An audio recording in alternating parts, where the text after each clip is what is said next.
현재 태국이 난리가 났습니다. 80년 만에 엄청난 홍수로 인한 피해를 입게 되었는데요.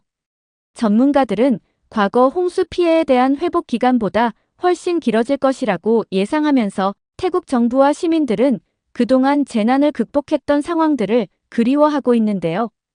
도대체 이들이 그리워하는 것들은 무엇일까요? 안녕하세요. 저는 레이첼이라고 해요. 런던의 대학교에서 국제경제학을 공부하고 있는 3학년 학생이죠. 오늘은 제가 가장 좋아하는 글로벌 위기와 경제 수업이 있는 날이에요. 자연재해가 국가 경제에 미치는 영향이라는 제목이 적힌 강의실의 칠판이 눈에 들어왔어요. 교수님은 오늘도 날카로운 시선으로 강의실을 둘러보시더니 입을 여셨어요. 자연재해는 단순히 물리적 피해를 넘어 국가 경제 전반에 걸쳐 큰 영향을 미치게 됩니다. 특히 개발도상국의 경우 재난 복구를 위한 재정이 부족해 경제 회복에 상당한 시간이 걸리죠.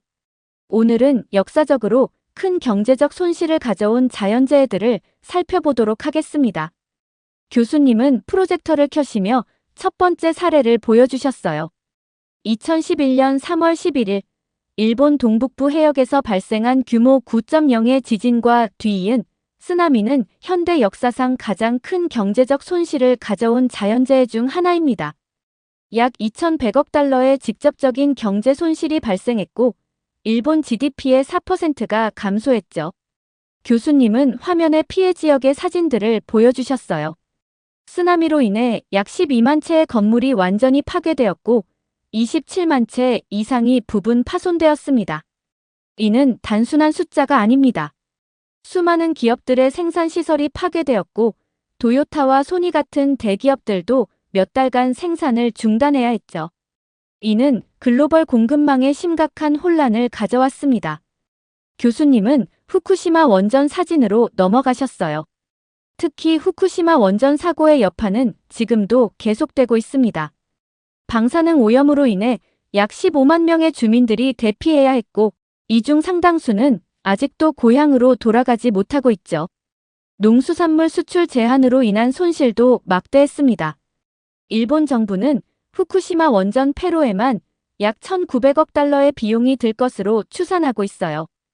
결과적으로 일본 경제는 2011년 2분기에 마이너스 성장을 기록했고 완전한 회복까지는 거의 5년이 걸렸습니다. 교수님은 다음 슬라이드로 넘어가시며 허리케인 카트리나의 위성사진을 보여주셨어요.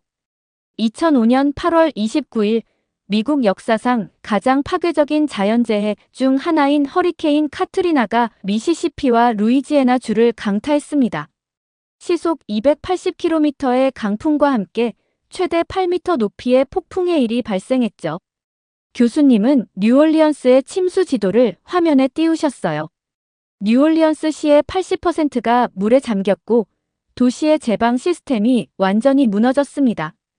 1,250억 달러의 직접적인 경제적 손실이 발생했는데 이는 당시 루이지애나 주 전체 GDP의 약 3배에 달하는 규모였죠. 보험 청구액만 해도 800억 달러에 달했습니다. 피해 통계 자료를 보여주시며 계속 설명하셨어요. 뉴올리언스의 핵심 산업이었던 관광업이 완전히 붕괴되었어요.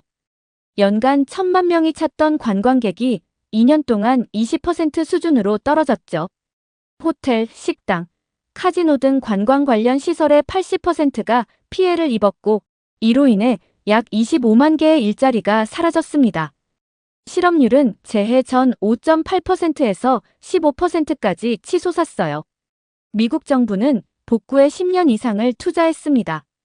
연방재난관리청 FEMA는 총 1,200억 달러의 복구 기금을 투입했지만 2015년까지도 뉴올리언스의 인구는 재해 이전의 80% 수준에 그쳤죠. 특히 저소득층 지역의 회복이 더뎌 이는 도시의 사회경제적 불평등을 더욱 심화시키는 결과를 가져왔습니다. 교수님은 마지막 주요 재난 사례를 설명하시며 중국 쓰촨성의 위성 지도를 보여주셨어요. 2008년 5월 12일 중국 쓰촨성에서 발생한 규모 8.0의 대지진은 중국 현대 역사상 가장 큰 경제적 손실을 가져온 자연재해입니다. 약 1,450억 달러의 직접적인 경제적 손실이 발생했고, 이는 당시 중국 GDP의 약 3.6%에 해당했죠. 교수님은 산업단지의 피해 상황을 보여주는 사진들로 넘어가셨어요. 쓰촨성은 중국의 주요 제조업 중심지였습니다. 전자제품, 자동차 부품, 의약품, 농산물 가공 등 다양한 산업시설이 밀집해 있었죠. 지진으로 인해 약 5만 개의 공장이 파손되었고 1만 5천 개 이상의 기업이 완전히 파산했습니다. 산업단지의 45%가 심각한 피해를 입었고 이는 중국 전체 제조업 생산의 8% 감소로 이어졌어요. 교수님은 글로벌 공급망 차질을 보여주는 도표를 제시하셨어요. 특히 주목할 점은 글로벌 공급망에 미친 영향입니다. 쓰촨성은 세계 휴대폰 부품의 20%, LCD 패널의 15%를 생산하고 있었어요. 지진으로 인해 이들 부품의 공급이 중단되면서 애플, 삼성, 소니 등 글로벌 기업들의 생산 라인이 차질을 빚었죠. 자동차 부품 공급 중단으로 도요타, 혼다 등은 중국 내 공장 가동을 일시 중단해야 했습니다. 농업 피해 상황도 자세히 설명해 주셨어요. 쓰촨성은 중국 최대의 돼지고기 생산지이자 쌀과 밀의 주요 생산지였습니다. 약 700만 헥타르의 농지가 피해를 입었고 축산시설의 60%가 파손되었죠. 이로 인해 중국 전역의 식품 가격이 평균 23% 상승했고 이는 전 세계 식품 가격 상승으로 이어졌어요. 마지막으로 복구 과정을 설명하셨어요. 중국 정부는 3년간의 재건 계획을 수립했지만 실제 복구에는 7년 이상이 걸렸습니다. 정부는 약 1,500억 달러의 재건 기금을 투입했고 이 과정에서 중국의 국가 부채도 크게 증가했죠.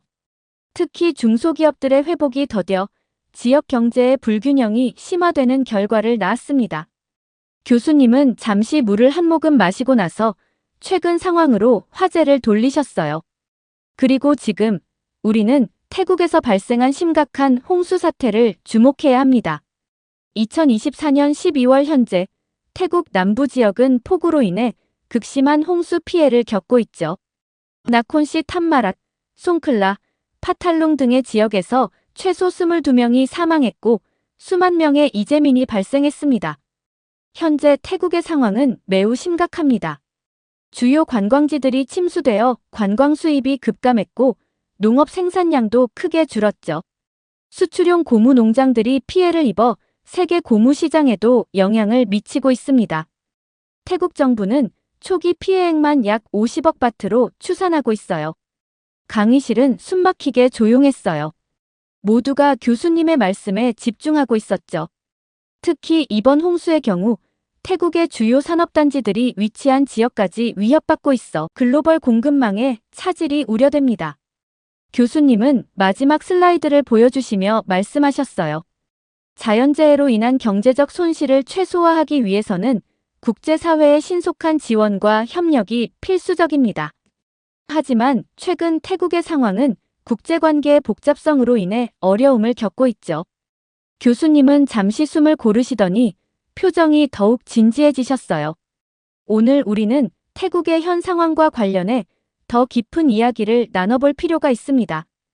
특히 한국과 태국의 관계에 대해 주목할 필요가 있죠. 교수님은 새로운 슬라이드를 보여주셨어요. 최근 태국에서 발생한 한국인 대상 범죄 통계였죠. 최근 6개월간 태국에서는 한국인을 대상으로 한 범죄가 급증했습니다. 특히 방콕과 파타야 지역에서 한국인 관광객들을 노린 강도 사건이 전년 대비 300% 증가했어요. 더 우려스러운 것은 이러한 범죄의 배후에 반한 감정이 자리 잡고 있다는 점입니다.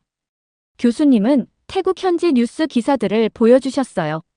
지난달에만 해도 방콕의 한국 식당 3곳이 파손되는 사건이 있었고 치앙마이에서는 한국인 유학생들이 집단 폭행을 당하는 사건이 발생했습니다.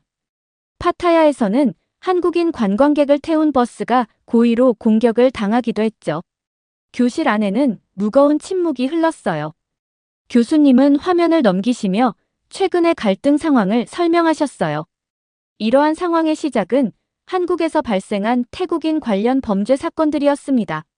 최근 2년간 한국에서 태국인 불법 체류자들의 마약 밀매, 조직 범죄 가담 사례가 급증했습니다. 특히 메트암페타민 밀반입과 유통에 태국인 범죄 조직이 연루된 사건이 잇따르면서 한국 정부는 태국인 입국 심사를 대폭 강화했죠. 교수님은 관련 통계 자료를 보여주셨어요. 2023년 한 해 동안 한국에서 체포된 태국인 마약 사범이 전년 대비 250% 증가했습니다. 이에 한국 법무부는 태국인 관광객과 취업비자 신청자에 대한 심사 기준을 강화했고, 이는 태국 사회에서 큰 반발을 불러일으켰습니다. 태국 현지 언론의 보도 내용도 보여주셨어요. 태국 언론들은 한국의 입국 심사 강화를 태국인 차별이라고 비판했고, 이는 젊은 층을 중심으로 반한 감정으로 확산되었습니다. SNS에서는 해시태그 한국 여행 보이콧 운동이 퍼졌고, 한국 제품 불매 운동도 시작되었죠. 더 심각한 것은 이러한 감정이 한국인을 향한 보복성 범죄로 이어졌다는 점입니다. 태국 정부 역시 이런 상황에 대해 소극적인 대응으로 일관했습니다. 한국인 대상 범죄가 증가하는데도 적절한 수사와 처벌이 이루어지지 않았고, 피해자 보호 조치도 미흡했죠. 결국 한국 외교부는 태국 주요 도시들에 대한 여행 경보를 상향 조정할 수밖에 없었습니다. 그리고 최근 한국 정부의 결정에 대해 설명하셨어요. 결국 한국 정부는 어려운 결정을 내려야 했습니다. 이번 홍수 피해와 관련해 원래대로라면 즉각적인 구호 지원이 이루어졌어야 했죠. 과거 2011년 대홍수 때처럼 말입니다. 하지만 현재 태국에서 한국인들의 안전이 심각하게 위협받는 상황에서 정부는 자국민 보호를 우선해야 했습니다. 교수님은 한숨을 쉬시며 계속하셨어요. 한국 정부의 입장은 이렇습니다.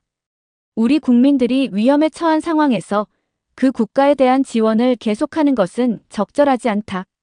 실제로 저번 달에는 한국 구호단체 직원들이 태국 현지에서 위협을 받는 사건도 있었죠. 이런 상황에서는 구호 활동 자체가 불가능합니다. 마지막으로 교수님은 현재 상황의 심각성을 강조하셨어요. 이러한 갈등은 단순히 두 나라 사이의 문제를 넘어 국제사회의 재난 구호 시스템 전반에 대한 도전이 되고 있습니다. 자연재해 피해 복구를 위한 국제 협력이 정치적, 사회적 갈등으로 인해 저해되는 상황은 매우 우려스럽죠. 이는 앞으로 더 자주 발생할 수 있는 문제이기도 합니다. 교수님의 말씀이 끝나자 갑자기 뒷자리에서 격앙된 목소리가 들렸어요. 교수님, 저는 그렇게 생각하지 않아요. 태국 유학생 차라였어요. 그녀는 자리에서 벌떡 일어나 격한 목소리로 말을 이어갔죠. 한국은 우리나라에 전혀 도움을 준 적이 없어요. 오히려 우리나라의 관광 산업과 문화를 망치기만 했죠. 지금도 우리나라를 무시하면서 이런 어려운 상황에 도움도 주지 않고. 이게 말이 되나요? 교실 안이 순간 조용해졌어요. 그때 앞줄에 앉아있던 한국 교환학생 유정이가 차분히 손을 들었죠. 차라의 의견에 반박하고 싶습니다. 제가 구체적인 사례들을 들어 설명해도 될까요? 교수님께서 고개를 끄덕이시자 유정이가 태블릿을 들어 자료를 보여주며 말하기 시작했어요. 2004년 인도양 쓰나미 당시 한국의 지원은 매우 신속했습니다. 재난 발생 48시간 이내에 긴급 구호품과 120만 달러의 현금이 지원되었어요. KOICA는 의사 15명, 간호사 10명으로 구성된 의료진을 즉시 파견했고, 이들은 푸켓 지역에서 3주간 머물며 2,000명 이상의 부상자들을 치료했죠. 특히 푸켓과 끄라비 지역의 학교 8곳과 주택 200여 채의 재건을 도왔는데, 이는 당시 피해 지역 복구에 핵심적인 역할을 했습니다. 차라가 불편한 기색을 보이자 유정이는 더욱 구체적인 증거를 제시했어요. 2011년 태국 대홍수 때는 지원 규모가 더 컸습니다. 한국 정부는 첫 단계로 50만 달러의 구호 자금을 지원했고, 이후 추가로 100만 달러의 복구 기금을 제공했어요. 특히 주목할 만한 것은 기업들의 참여였죠. 삼성전자는 방콕과 아유타야 지역에 이동식 가전제품 응급 서비스 센터 10곳을 설치해 3개월간 운영했고 총 1만 5천 대 이상의 가전제품을 무상으로 수리했어요. LG전자도 이와 유사한 규모로 지원에 참여했는데 특히 침수 피해를 입은 세탁기와 냉장고 약 8천 대를 무상으로 수리했죠. 유정희는 코로나19 관련 지원 내용도 상세히 설명했어요. 코로나19 상황에서의 지원은 더욱 체계적이었습니다. 첫 번째로 마스크 50만 장과 PCR 진단키트 2만 개를 지원했어요. 두 번째로 K방역 경험 공유를 위해 총 8회에 걸친 온라인 세미나를 개최했는데 이를 통해 태국의 400명 이상의 의료진과 공무원들이 교육을 받았죠. 특히 주목할 만한 것은 방역 교육 프로그램이었어요. 한국의 감염병 전문의 5명이 방콕의 주요 병원을 3개월간 순회하며 현장 교육을 진행했고 이는 태국의 코로나19 대응 체계 수립에 큰 도움이 되었습니다. 모든 내용의 구체적인 수치와 날짜가 포함된 유정희의 설명에 교실 안의 학생들은 고개를 끄덕이며 경청했어요. 분명한 사실과 증거 앞에서는 어떤 반박도 무의미해 보였죠. 차라는 얼굴이 붉어졌지만 여전히 반박하려 했어요. 하지만 그건 다. 유정희는 차라의 말을 정중하게 끊고 계속했어요. 2018년 태국 유소년 축구팀 동굴 고립 사고 때도 한국은 구조기술과 장비를 지원했어요. 그 이후에도 동굴 구조 훈련 프로그램을 제공했고요. 태국 재난방지국의 공식 보고서에도 이 내용이 기록되어 있습니다. 유정희는 마지막으로 KUICA의 태국 지원 통계 자료를 보여주었어요. 지난 20년간 한국은 태국의 자연재해 복구를 위해 총 5억 달러 이상을 지원했습니다. 단순한 현금 지원을 넘어 기술 이전, 인력 파견, 교육 프로그램 운영 등 다양한 방식으로 도움을 주었죠.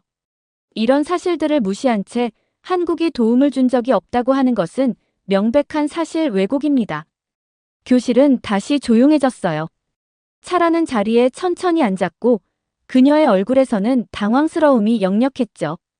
유정희의 차분하면서도 명확한 설명에 아무도 반박할 수 없었어요.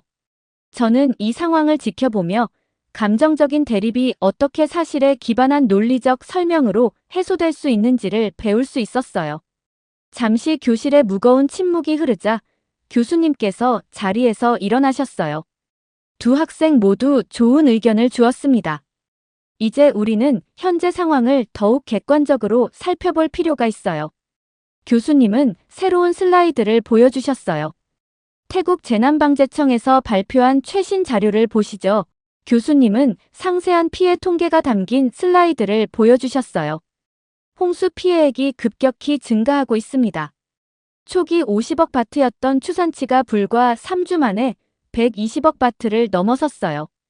구체적으로 살펴보면 나콘시 탐마라 지역의 관광 수입은 작년 동기 대비 70% 이상 감소했는데 이는 금액으로 환산하면 약 45억 바트에 달합니다.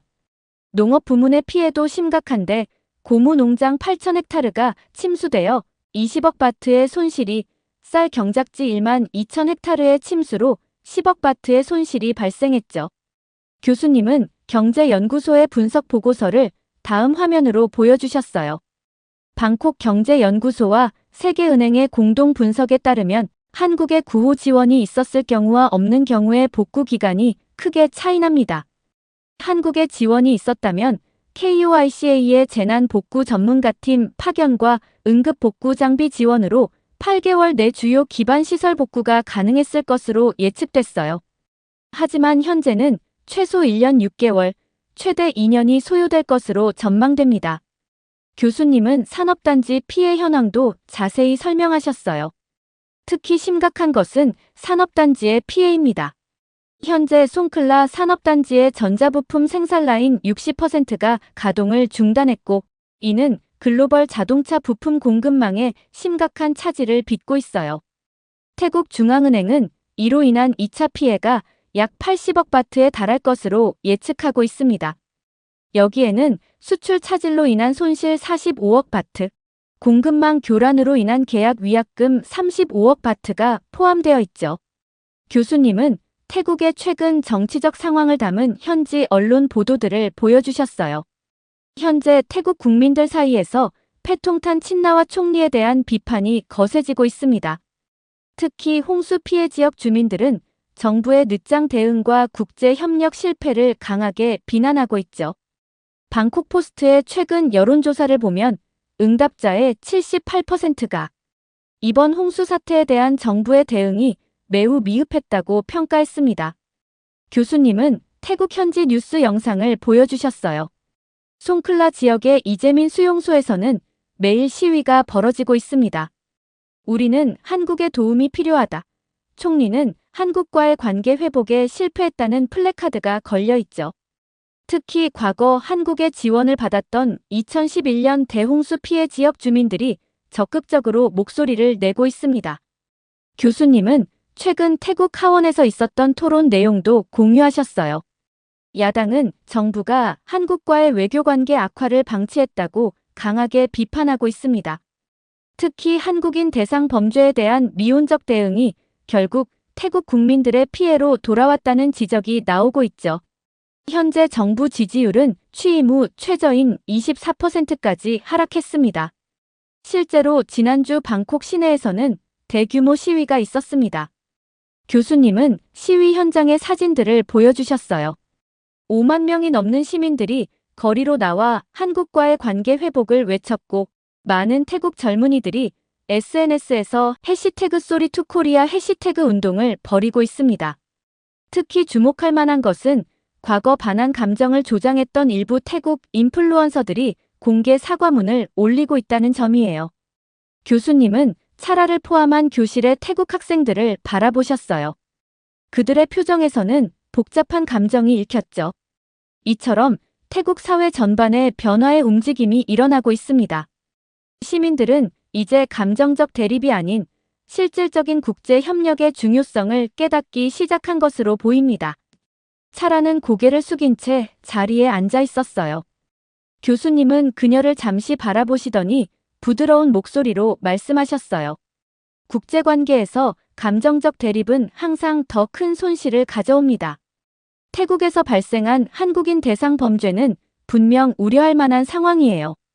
지난달에만 해도 방콕에서 한국인 관광객 3명이 심각한 피해를 입었고 파타야의 한국 식당 2곳이 파손되는 사건이 있었죠. 한국 정부가 자국민 보호를 위해 지원을 보류한 것은 불가피한 선택이었을 수 있습니다. 교수님은 화면을 넘기며 계속하셨어요. 하지만 이로 인한 피해는 고스란히 태국 국민들의 몫이 되었습니다. 현재 이재민 수용소에는 8만 명 이상이 대피해 있고 식수와 의약품이 부족한 상황입니다. 복구 자금 부족으로 임시거처 건설도 지연되고 있죠. 이전 같았으면 한국의 구호단체들이 가장 먼저 도움의 손길을 내밀었을 텐데 말입니다. 차라의 어깨가 살짝 떨리는 게 보였어요. 교수님은 마지막 슬라이드를 보여주셨죠. 우리는 이번 사례를 통해 중요한 교훈을 얻을 수 있습니다. 국제협력은 단순한 선택이 아닌 필수입니다. 정치적, 사회적 갈등이 있더라도 인도주의적 지원은 계속되어야 하죠. 이것이 바로 국제사회가 지향해야 할 가치입니다. 마지막으로 교수님은 모든 학생들을 바라보며 말씀하셨어요. 여러분이 앞으로 이끌어갈 세상에서는 이런 갈등이 더 이상 인도주의적 지원의 걸림돌이 되지 않기를 바랍니다. 다음 주에는 이와 관련된 사례 연구를 더 진행하도록 하겠습니다. 강의가 끝나고 학생들이 하나둘 교실을 나갈 때 저는 잠시 자리에 앉아 오늘의 강의를 되새겨 보았어요. 처음에는 단순한 자연재해와 경제적 영향에 대한 수업이었는데 어느새 국제관계의 복잡성과 인도주의적 가치의 중요성을 깊이 있게 배우게 된 것 같은 좋은 시간이었습니다. 이렇게 태국의 역대급 홍수 피해에 대한 사연 어떻게 들으셨나요? 과거에도 태국에 대해 손길을 내밀고 많은 도움을 준 한국을 보니 한국인이라는 게 자랑스럽기도 했지만 한편으로는 태국인들이 먼저 자초한 일이기 때문에 이러한 상황까지 이어져 왔다는 사실을 알게 되니 태국 내에 있던 한국인들이 걱정되기만 합니다. 여러분들의 의견은 어떠신가요? 다양한 의견을 댓글을 통해 공유해 주세요. 긴 영상 시청해주셔서 감사드리고 영상 재미있게 시청하셨다면 구독과 좋아요 한 번씩만 부탁드립니다. 동남아시아 농업 강국 태국이 현재 처참히 무너지고 있습니다. 사실 태국의 농업 발전은 자국의 힘으로 이룬 게 아니었는데요. 이러한 상황에 태국 국민들은 곡소리를 내고 있고 태국 총리는 충격적인 행동을 보이고 있습니다. 도대체 태국에서는 어떤 일들이 일어나고 있는 걸까요? 안녕하세요. 저는 UC 버클리 농업경제학과 3학년에 재학 중인 레이첼입니다. 처음 이 학과에 지원할 때만 해도 단순히 경제학에 관심이 있어서 선택했는데 공부를 하면 할수록 세계 식량 문제와 농업의 중요성에 대해 깊이 이해하게 되었죠. 특히 오늘 들었던 세계 농업 발전과 국제 협력 수업은 제 시각을 완전히 바꿔놓은 특별한 강의였습니다. 자, 여러분. 오늘은 매우 흥미로운 주제로 시작해 보려고 합니다. 미켈 교수님이 강단에 서시며 말씀하셨어요. 세계에서 개발도상국의 농업 발전에 가장 많이 기여한 나라가 어디라고 생각하시나요? 교실이 술렁이기 시작했어요. 제 옆자리의 마이클이 제일 먼저 손을 들었죠. 미국이요. 우리나라는 세계 최대의 농업 수출국이잖아요. 흥미로운 대답이네요. 하지만 틀렸어요. 그 다음으로 엠마가 손을 들었죠. 네덜란드 아닐까요?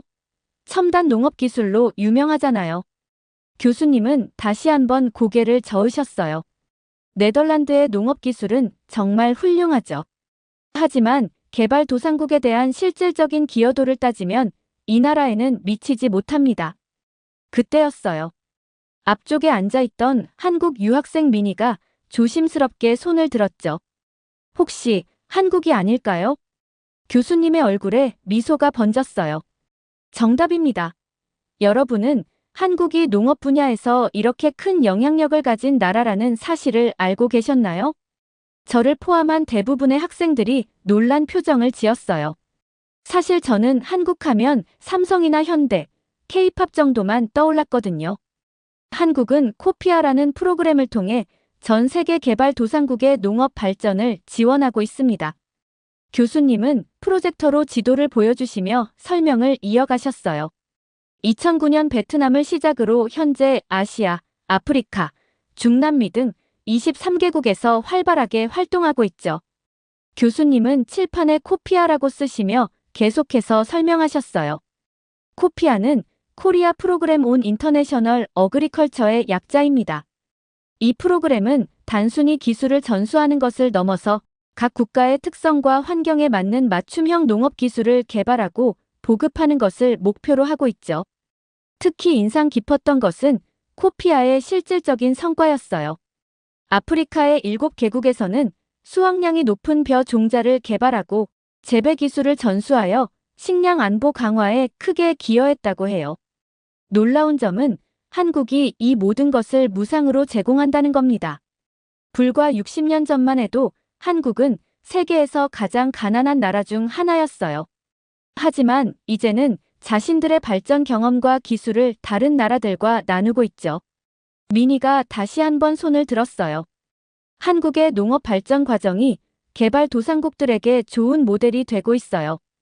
1970년대 우리나라는 통일벼 개발로 쌀 자급자족을 달성했고 기계화 농업을 통해 생산성을 크게 향상시켰죠. 당시 한국이 겪었던 어려움들이 지금 많은 개발도상국들이 직면한 문제와 비슷해서 우리의 경험이 그들에게 실질적인 도움이 되고 있어요.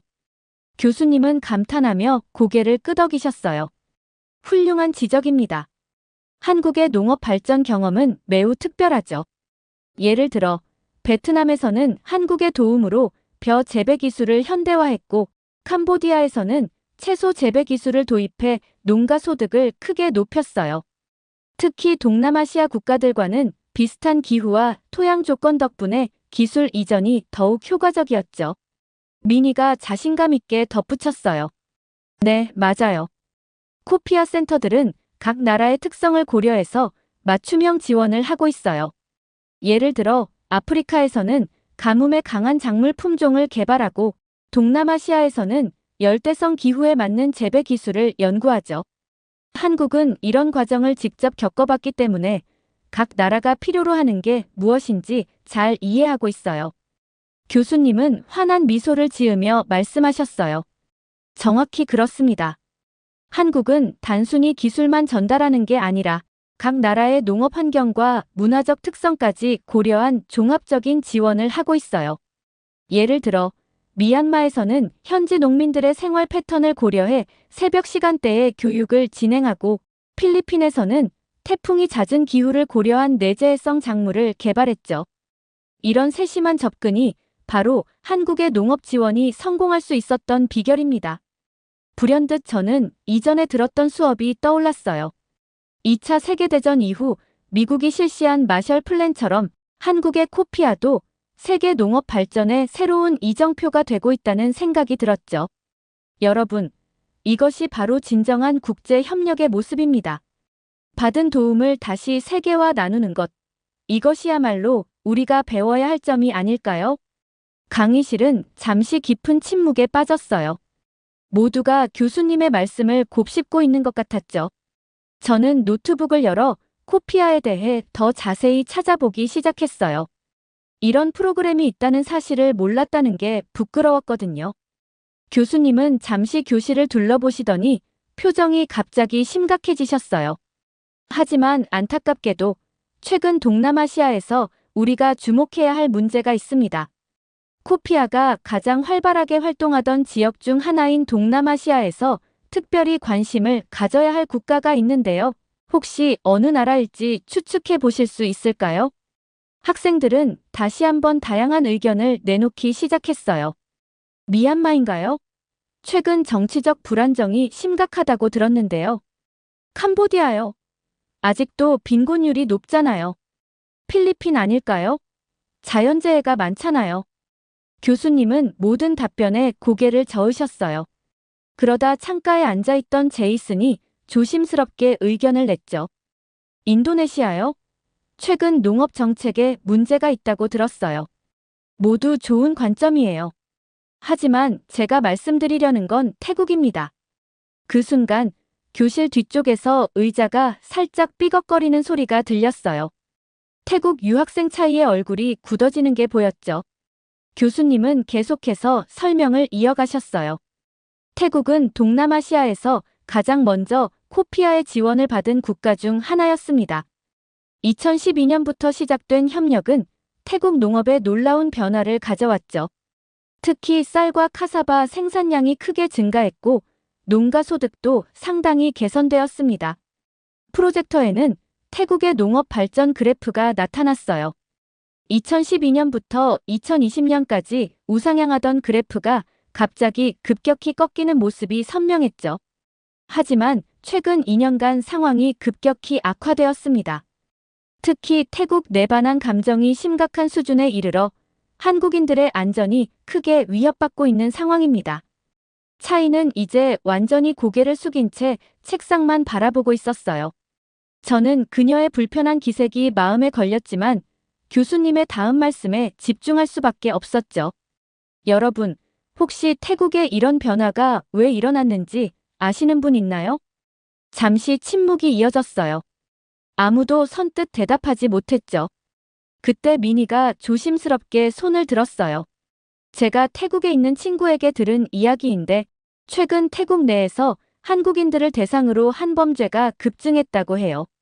처음에는 단순 절도나 사기였는데 점점 폭력적인 양상을 띠기 시작했대요. 급기야 한국인 관광객 납치 사건까지 발생했고 이런 상황이 계속되자 많은 한국 기업들이 태국에서 철수하기 시작했어요. 교수님은 무거운 표정으로 고개를 끄덕이셨어요. 맞습니다. 이런 위험한 상황 속에서 코피아도 결국 태국에서의 활동을 중단할 수밖에 없었죠. 자국민의 안전이 우선이니까요. 하지만 더 큰 문제는 그 이후입니다.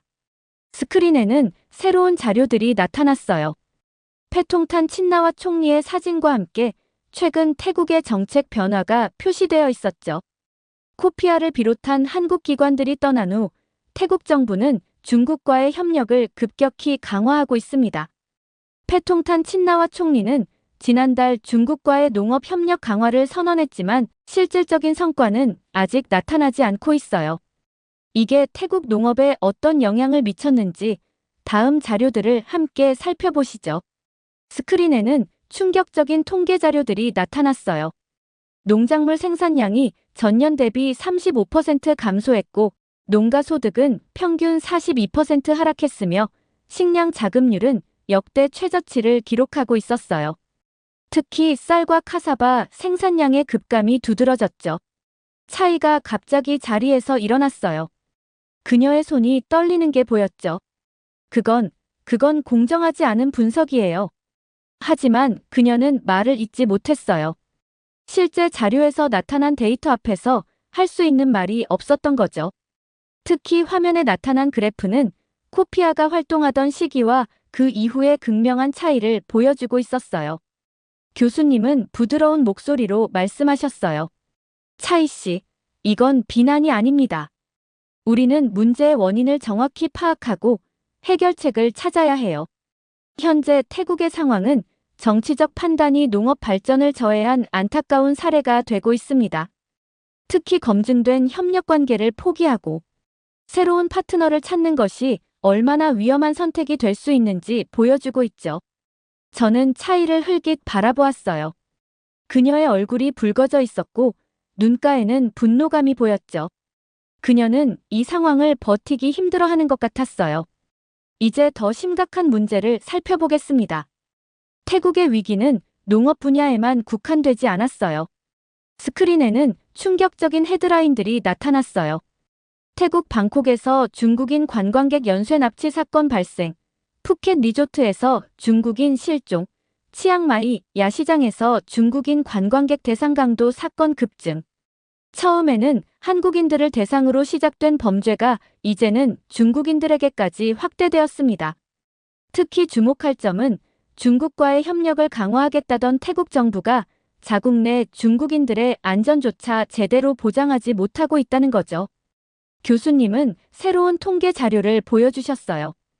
2024년 들어 태국에서 발생한 외국인 대상 범죄 건수가 전년 대비 178% 증가했다는 충격적인 수치였죠. 특히 방콕 차이나타운에서 발생한 중국인 3명 연쇄 납치 사건은 국제적인 파장을 일으켰습니다. 중국 정부는 태국 정부의 미흡한 대처를 강하게 비판했고 자국민들에게 태국 여행을 자제하라는 권고를 내렸죠. 마이클이 손을 들었어요. 교수님, 제 친구가 이번 봄 방학 때 태국 여행을 계획했었는데 취소했다고 하더라고요. 미국에서도 태국 여행주의보가 내려졌나요? 네, 정확한 지적입니다. 현재 미국을 포함한 27개국이 태국에 대한 여행 경보를 발령한 상태입니다. 결과를 보시죠. 스크린에는 태국의 관광 수입 그래프가 나타났어요. 2024년 3분기부터 가파른 하락세를 보이더니 2024년 4분기에는 전년 동기 대비 62%나 감소한 수치를 기록하고 있었죠. 태국의 GDP에서 관광업이 차지하는 비중이 약 20%라는 점을 고려하면 이는 심각한 경제적 타격입니다. 특히 한국인과 중국인 관광객이 차지하는 비중이 컸던 만큼 최근의 사태는 태국 경제에 치명적인 영향을 미치고 있어요. 그때 차이가 떨리는 목소리로 말했어요. 하지만 우리나라는 여전히 동남아시아에서 가장 안전한 나라예요. 이건 일시적인 현상일 뿐이라고요. 교수님은 차이의 말을 부드럽게 끊으셨어요. 차이 씨, 데이터를 보시죠. 방금 보신 것처럼 범죄율은 계속 증가하고 있고 특히 조직적인 범죄가 늘어나고 있습니다. 푸켓의 한 리조트에서는 중국인 일가족이 납치된 후 거액의 몸값을 요구받는 사건도 있었죠. 스크린에는 계속해서 새로운 통계들이 나타났어요. 관광객 감소로 인한 호텔업계의 위기, 여행 관련 산업의 대규모 구조조정, 관광지 상권의 몰락, 모든 지표가 태국의 관광 산업이 심각한 위기에 처했음을 보여주고 있었죠. 더 우려스러운 것은 이런 상황이 장기화될 조짐을 보이고 있다는 겁니다. 국제 관광 전문가들은 태국이 안전에 대한 국제사회의 신뢰를 회복하기까지 최소 3년 이상이 걸릴 것으로 전망하고 있어요. 저는 차이를 다시 한번 바라보았어요. 그녀는 이제 완전히 고개를 푹 숙인 채 책상을 손톱으로 긁고 있었죠. 그녀의 어깨가 미세하게 떨리는 것이 보였어요. 현실을 부정하고 싶지만 부정할 수 없는 상황 속에서 그녀가 느끼는 좌절감이 고스란히 전해져 왔습니다. 교수님은 깊은 한숨을 내쉬시더니 경제 지표가 가득한 새로운 슬라이드를 보여주셨어요. 이제 태국의 경제적 타격을 구체적으로 살펴보겠습니다. 먼저 관광 산업의 붕괴부터 시작해 볼까요? 스크린에는 충격적인 수치들이 나타났어요. 2023년 이후 외국인 관광객이 전년 대비 62% 감소했고 관광 수입은 무려 71%나 급감했다고 해요.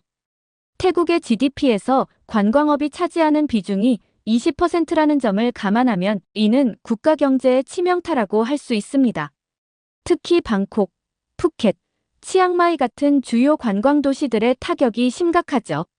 하지만 더 큰 문제는 농업 분야에서 발생하고 있습니다. 교수님은 다음 슬라이드로 넘어가셨어요. 화면에는 태국의 주요 농산물 생산량 변화 그래프가 나타났죠. 보시다시피 쌀 생산량은 전년 대비 45% 감소했고 카사바는 52%, 사탕수수는 38% 감소했습니다.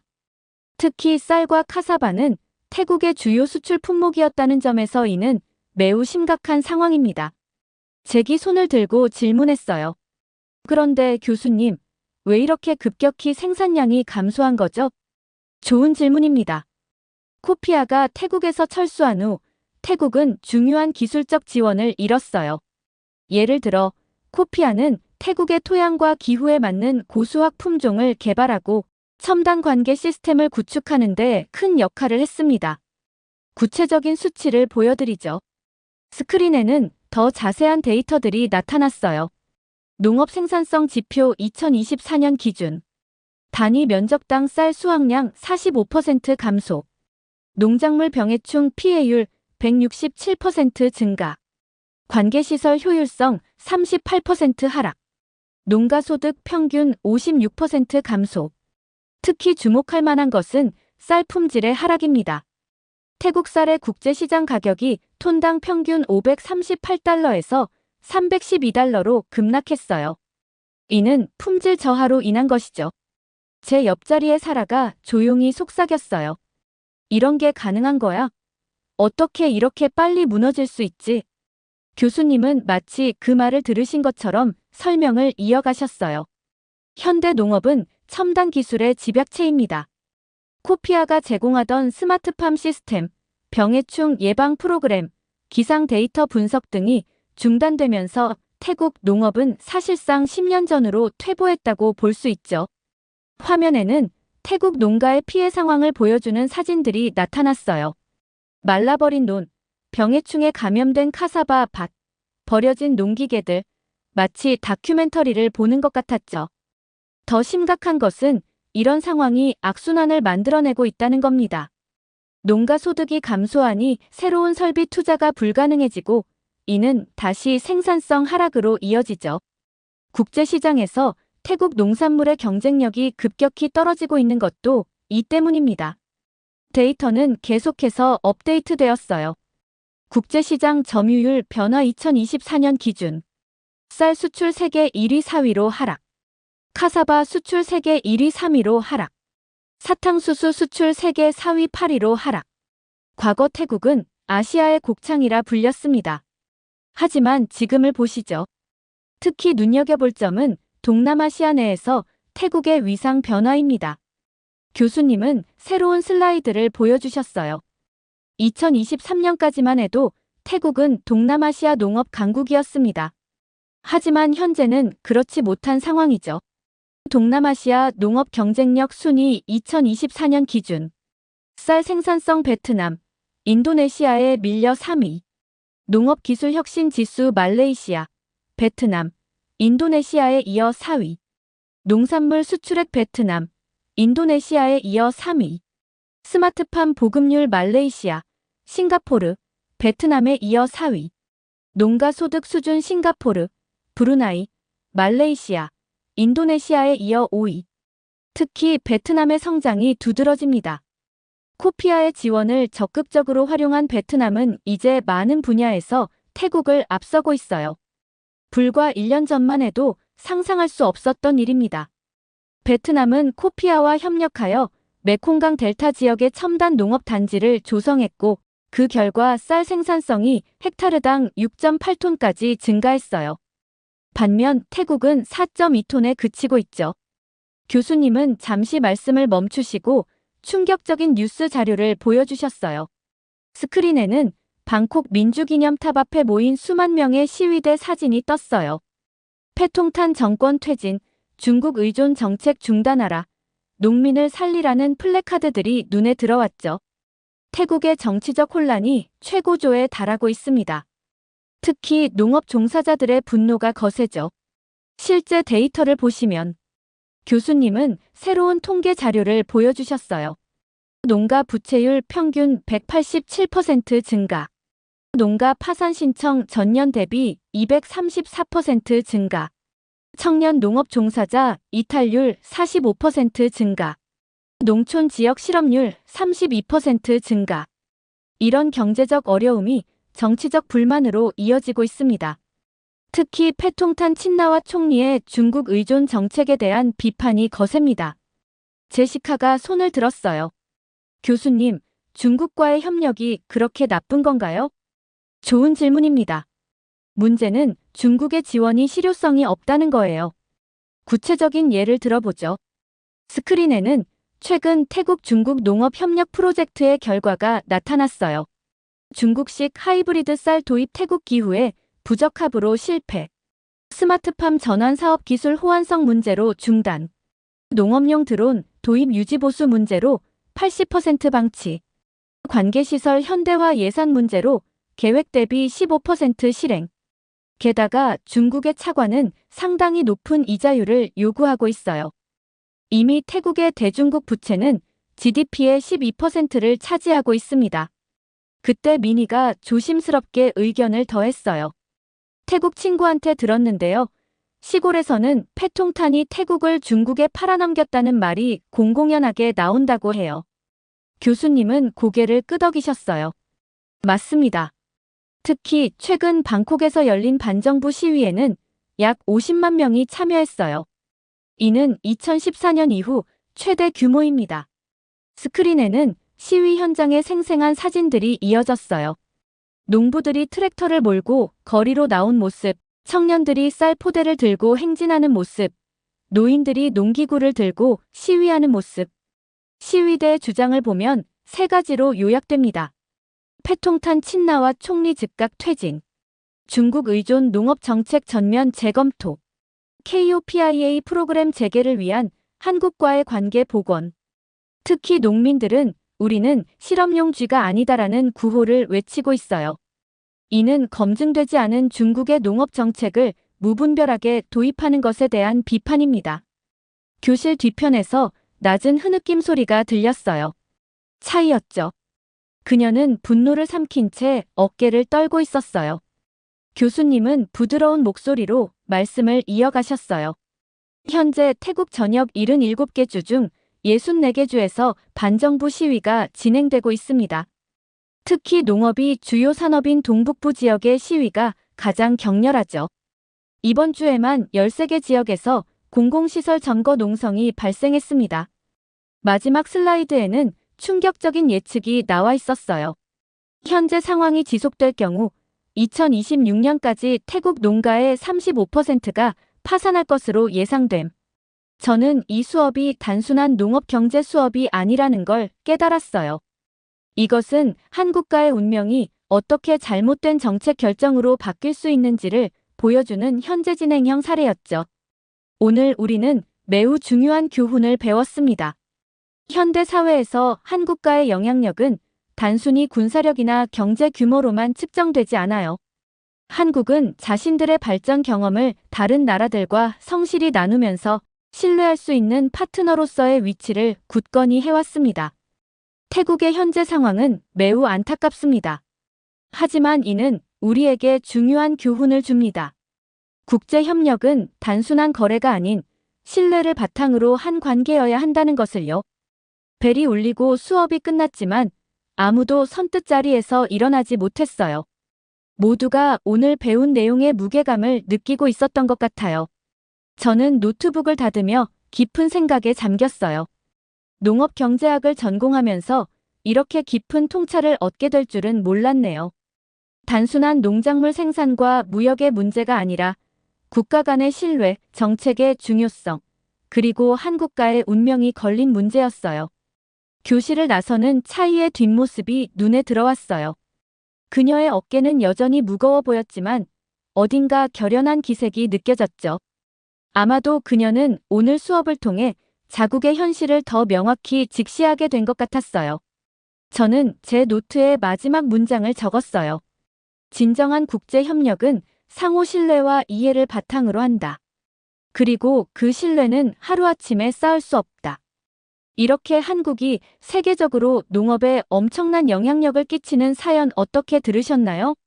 과거 한국이 못 살았을 시절을 생각하며 개발도상국들을 도와주는 모습이 너무 인상 깊었는데요.